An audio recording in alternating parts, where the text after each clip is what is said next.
ओ meme मार के जंदरे यार टुर गए सुंजे छड़ गए हवेलियां मंदरां नू पाइए लख पानी अग नहीं बुझदी ओ जेड़ी लग जांदी इन्हां अंदरां नू छड़ वतन नू यार सदार गनी ਢੂੰਡਣ ਜਾ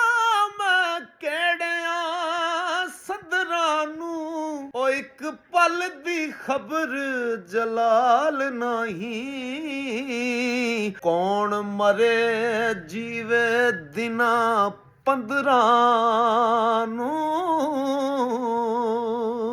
अस्सलाम वालेकुम दोस्तों, मैं ਤੁਹਾਡਾ ਆਪਣਾ ਬਿਲਾਲ ਹੈਦਰ ਔਰ ਮੈਂ ਆ ਰਿਹਾ ਉੱਚਾ ਪਿੰਡ ਤਹਿਸੀਲ ਮਰੀਦਕੇ ਜ਼ਿਲ੍ਹਾ ਸ਼ੇਖੂਪੁਰਾ 5 ਦਸੰਬਰ ਬਰੋਜ਼ ਜੁਮਾ ਬਾਅਦ ਅਜ਼ ਨਮਾਜ਼ ਇਸ਼ਾ ਉਰਸ ਮੁਬਾਰਕ ਈਸਾ ਸ਼ਾਹ ਵਲੀ ਤੇ ਜਿਤਨੇ ਵੀ ਮੇਰੇ ਸੁਣਨ ਵਾਲੇ ਹੋ ਉੱਚੇ ਪਿੰਡ ਆਓ ਤੁਹਾਨੂੰ ਆਰਫਾਨਾ ਕਲਾਮ ਸੁਣਾਈ। ਉੱਚਾ ਪਿੰਡ ਤਹਿਸੀਲ ਮਰੀਦਕੇ ਜ਼ਿਲ੍ਹਾ ਸ਼ੇਖੂਪੁਰਾ।